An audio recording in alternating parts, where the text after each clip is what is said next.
पार जाना कठिन है, बिना गुरु कृपा पार जाना कठिन है। बिना गुरु कृपा पार जाना कठिन है। और विरह के दो आंसू बहाना कठिन है। विरह के दो आंसू बहाना कठिन है। प्रेमियों, जीवन में ये दोनों काम कठिन। विरह का आंसू निकलना ये भी आपके लिए बड़ा कठिन।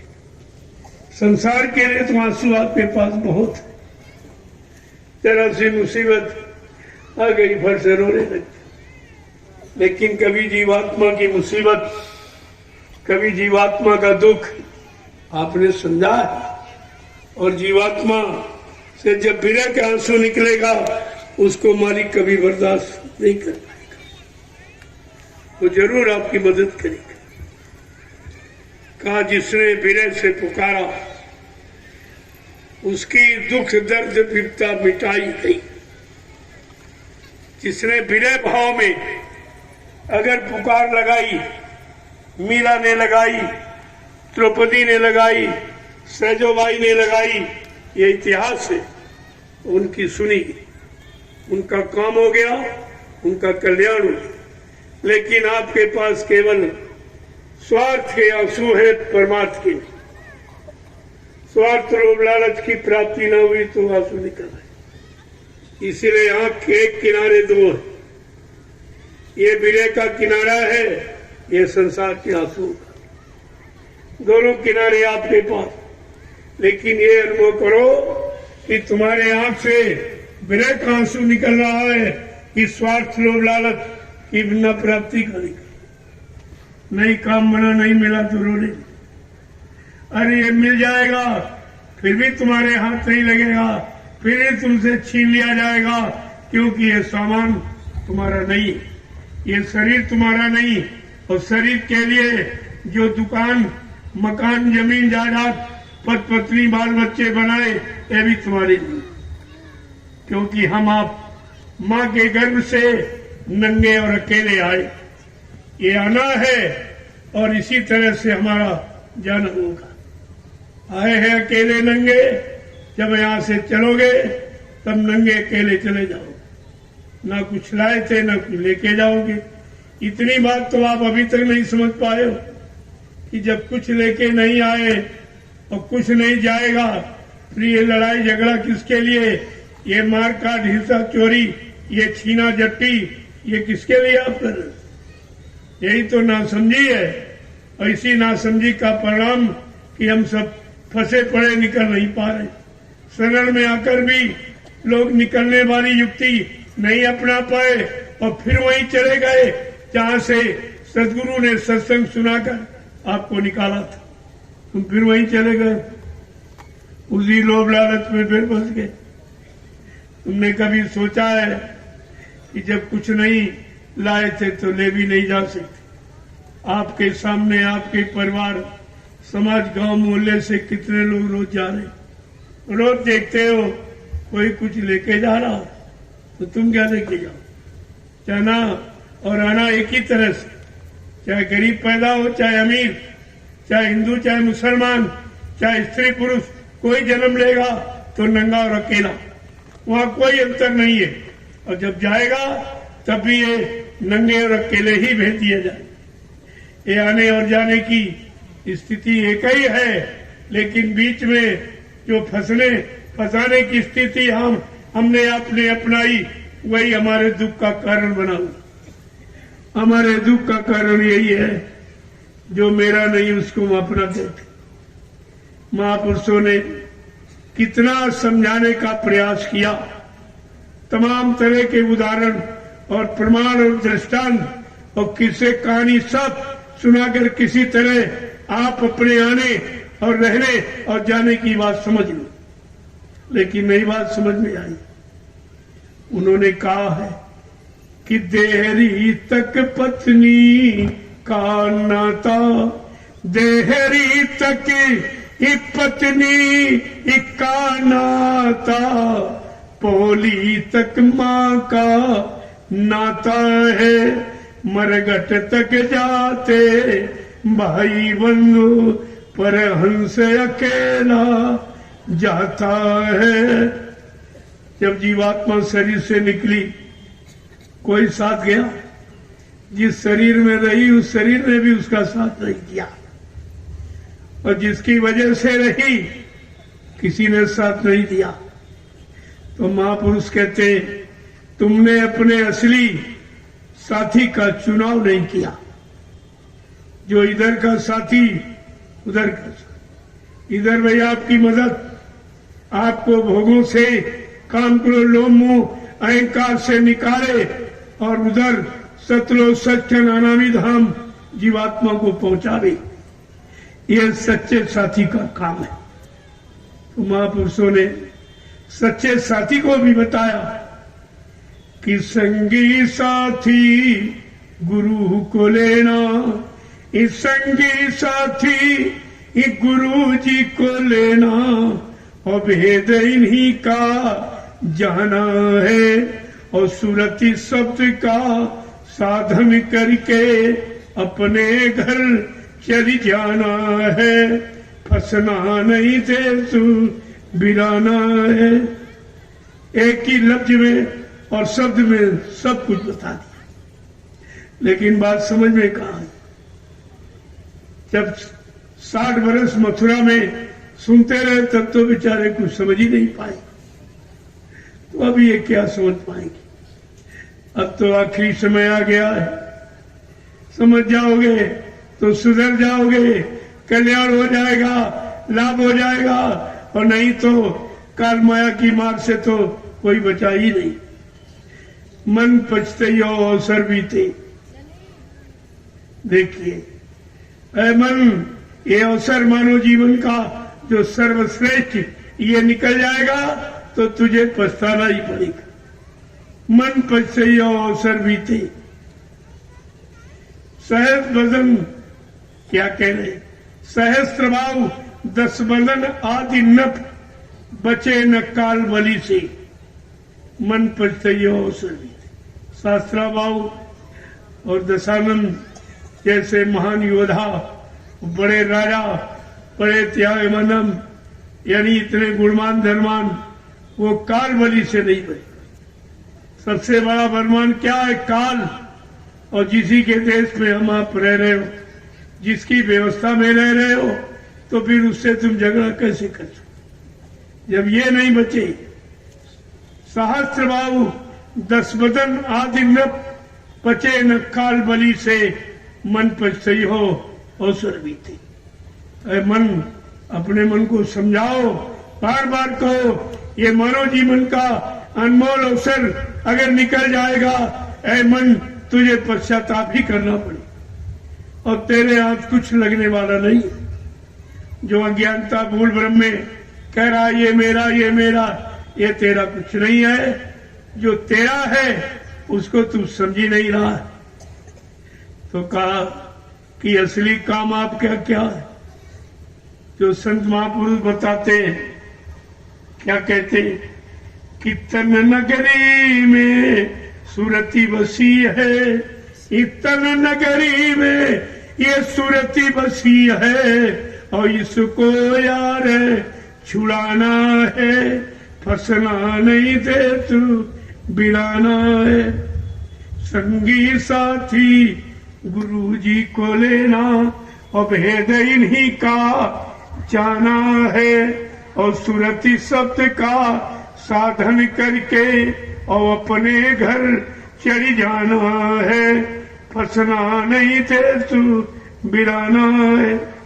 यह सब कुछ आपको समझाया, लेकिन आपने एक भी बात नहीं मानी। न मानने का परिणाम, फिर तुम वहीं फंस गए जहां से निकल के आए थे।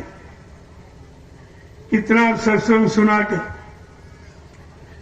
नाम नौका लगाकर, नाम की बल्ली पकड़ाकर आपको खेकर उस पार ले जाने का वादा किया, उस वादे को भी आप भूल गए, और ये वादा अब इस सृष्टि में कोई निभा नहीं सकता। ये काम किसी के बस का। नाव लगाई शब्द की गुरु ने, चढ़ बैठे कोई सूर। कहा जो नाम की नौका सदगुरु ने भवसागर पार कराने के लिए जीवात्मा के लिए लगाई, लेकिन कोई सूरवीर बैठेगा। सूरवीर कौन? ये हत्या करने वाला नहीं। हत्यारे को संत महापुरुषों ने सूरवीर नहीं माना। किसको माना है? जिन्होंने मार मन डाला उन्हीं को सूरमा कहना। बड़ा बैरी है मन घट में, इसी को जीतना कठना, पर तुम इसी के पीछे और सभी यतन तजना। गुरु का ध्यान कर प्यारे, बिना इसके नहीं छूटना। अगर छुटकारा चाहते हो, तुमने स्त्री का ध्यान, पति का ध्यान, बच्चों का ध्यान, समाज का ध्यान, भोग विलास का, उन वस्तुओं का, उन साधनों का आपने ध्यान किया, जिसके ध्यान करने से उन्होंने अपने आप में तुमको समेट लिया। लेकिन अगर निकलना चाहते हो तो गुरु का ध्यान कर प्यारे, बिना इसके नहीं छुटना। अगर छुटकारा चाहते हो, निकलना चाहते हो, जीवात्मा को अपने घर पहुंचाना चाहते हो, तो समय के समर्थ सदगुरु का ध्यान करो। उनका ध्यान तुम्हारे तमाम ध्यान की व्याधियों को अलग कर दे। जिनका ध्यान किया है, जिनको अपने चित्त में बसाया, और उसी ने तुम्हारा ये सब नुकसान कर दिया। तुम्हें ये नहीं मालूम था कि हमको अंधेरे को बसाना है कि उजाले को। अरे चिराग रखोगे तो उजाला होगा, और अगर चिराग हटा दोगे तो अंधेरा हो जाए। वो चिराग क्या है? नाम दीप मणि, देह ते हरिद्वार, और भीतर, अंदर बाहर भीतर जो चाह सुजियार। अगर अंदर में उजाला चाहते हो, जैसे मकान की देहली पर चिराग रख दो, अंदर भी प्रकाश बाहर भी प्रकाश। ये शरीर की, ये देह की देहली है, और ये चिराग यहाँ, जब यहाँ रखना आप सीख जाओगे तो इधर भी ज्ञान और उधर भी ज्ञान, इधर भी प्रकाश उधर भी प्रकाश। कितना स्पष्ट करके गोस्वामी जी महाराज ने रामचरितमानस में इशारा किया है। नाम दीप मणि, देह ते हरिद्वार, गोस्वामी भीतर बाहिरे जो चाह सूजिया। देह रूपी देहरी पर अगर चिराग रखना तुमने सीख लिया, वो भी कौन सा? नाम दीप मणि। जिस नाम रूपी दीपक चिराग में जिसको मणियों जैसा उजाला, और जो सदगुरु ने आपको जो नाम चिराग दिया, और इसको अगर यहाँ रखना सीख जाओ तो इधर भी ज्ञान हो जाए, इधर भी प्रकाश उधर भी प्रकाश। सारी अज्ञानता, सारा अंधकार, भूल भ्रम, संदेश सब समाप्त हो जाएगा। लिखा तो तुम्हारे घर में है, रखा लेकिन आपने उसे कभी पढ़ने की कोशिश नहीं। पढ़ते रहे, पढ़ा जाता दूसरे के लिए, पढ़ा जाता अपने लिए। गोस्वामी महाराज ने सब लिख दिया कि तुम्हारे अंदर जो जीवात्मा बैठी, जिसके कारण तुम जिंदा हो, ये शरीर जिंदा नहीं है। वो जिसके कारण जिंदा है वो है चेतन जीवात्मा, परमात्मा का अंश। जब तक वो चिराग रहेगा, इसमें उजाला और प्रकाश रहेगा, ये चेतन रूप में रहेगा। और जिस दिन वो चिराग यहां से उठ के चला जाएगा, ये शरीर तुरंत मुर्दा हो जाए, तुरंत अंधेरा ही अंधेरा, ज्ञान प्रकाश सत्य सब समाप्त हो जाए। कैसा समझा के कहा है कि इसको समझो। और जो काल माया ने जड़ चेतन की गांठ लगा दी, और वो गांठ किसी के बस की बात, कोई ज्ञानी ध्यानी विज्ञानी उस गांठ को खोल नहीं सकता। जड़ चेतन ग्रंथि पड़ गई, यद्यप मृखा छूटत कठिनाई, क्या चेतन की गांठ लग गई? यद्य मूर्खा माने झूठ है, लेकिन इंसान के बस की बात नहीं, ईश्वर की गांठ को वो खोल देगी। अगर खोलने की युक्ति किसी संत महापुरुषों ने तैयार करके आपको दे दी तो काल माया तुम्हारे पीछे पड़ी, वो गांठ खुलने नहीं देगी। कि छोरन ग्रंथी जान खगराया और विघ्न अनेक करे तब माया। नाना प्रकार की विघ्न बाधाएं ये माया डाले, क्योंकि काल ने माया को हुक्म दिया कोई भी जीव मेरे देश से निकलने न पावे। तुम अपनी सहेलियों को आदेश दे दो। तो माया की सहेलियां कौन है? रिद्धियां और सिद्धियां। उनको आदेश देती कि जाओ सत्संग में जाओ, जो सत्संग सुनने आया या तो इनको सुला दो, ये सो जाए, तंद्रा निद्रा उंघाई जमुहाई, या तो ये इनको दे दो या इसके मन को तुरंत इधर उधर भटका भरमा दो। सदगुरु की अखंड वाणी अखंड वचनों को सुनने न पावे, समझने न पावे, लगने न पावे। नहीं, सारी जीवात्माएं अगर जाग के यहां से चली गई तो मेरा देश खाली हो जाएगा। मैं शासन हुकूमत राज किस पर करूंगा? इतनी चिंता है काल को, आप कैसे निकल पाओगे? तुम्हारे पीछे रिद्धियां सिद्धियां लगा दी माया ने अपनी सहेली को। गोस्वामी महाराज ने सब लिख के बताया कि रिद्धि सीधी बहु प्रेर भाई अबूध लोभु दिखावन आई। कि छल बल कल जाय समीपा अवंचल बात बुझावे दीपा। तमाम रिद्धियों सिद्धियों को अरिमा गरिमा लगिमा पराकामी सुत और वशीकरण, इतनी सिद्धियां हैं। इन सब को माया भेजती की जाओ सत्संग में जीवों को बैठे मत देना, या तो जब घर से चले शरीर में दर्द पैदा कर देना ताकि सत्संग में न जाए, या और कोई बाधा पैदा कर देना, और या तो जब वो पहुंची जाए तो फट से तंद्रा निद्रा उंघाई जमुआई ये उसके अंदर पैदा कर देना ताकि बच्चों को सुनना पाए। बताइए कितने तुम्हारे पीछे पड़े हैं, कैसे निकलोगे? ये रिद्धियां सिद्धियां और पैरा काम करो लोमो अहंकार का, इतने पहरेदार बैठा दिए, एक पहरेदार से तुम लड़ नहीं सकते हो। अगर काम आ गया तो तुम्हें चकनाचूर कर दे, सारा चरित्र सारे शरीर की शक्ति को यानी क्षण में बर्बाद कर देगा, ऐसा काम भूत है। तो तुम बताओ कैसे जीतोगे? न काम को जीत सकते हो, न क्रोध को, न लोभ मोह को, न अहंकार को, न ईर्ष्या राग द्वेष, आप इनसे जीत नहीं सकते हो। लेकिन गोस्वामी महाराज लिखते हैं किस जीव की जीत होगी, कौन जीत सकेगा? कि वो यह बुद्धि जो परम सयानी और चिंतन चितव नानहित जानी। अगर सत्संग वचनों को सुनकर अपने अंदर धारण करके अगर बुद्धि में विवेक ज्ञान सूझबूझ निरख परख पहचान अगर पैदा हो गई तो वो जीव उनकी तरफ देखेगा। वो जानता है खोए बुद्धि जो परम सयानी तिन तन चितप नानित जानी, उनकी तरफ देखेगी भी नहीं।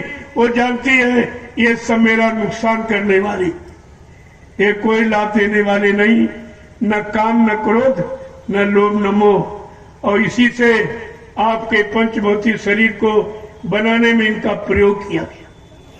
ये सब अंदर बैठे दिखाई नहीं देते, न काम दिखाई दे रहा, न क्रोध लोभ मोह अहंकार, न ईर्ष्या राग द्वेष, लेकिन सब अंदर बैठे। स्थिति और यानी पाते ही माहौल वातावरण मिलते ही ये सब प्रकट हो जाती है अपने आप।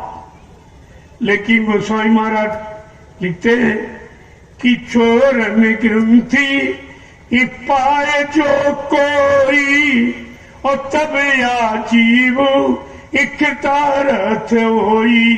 अगर ये जड़ चेतन की गांठ जो लग गई, इसका खुलना अगर कोई संत महापुरुषों से युक्ति सीख कर अगर वो कर लिया तो मतलब यानी वो जीव निकल सकता है, अन्यथा काल माया के देश से कोई निकल के जा नहीं सकता। इतनी कठिन पहरेदारी है उसकी, आप कैसे जाओगे? लेकिन कहते हैं जा पर दया भई सदगुरु की, जिस पर सदगुरु की अपार दया हो गई उसका कोई बाल बाका नहीं कर सकता।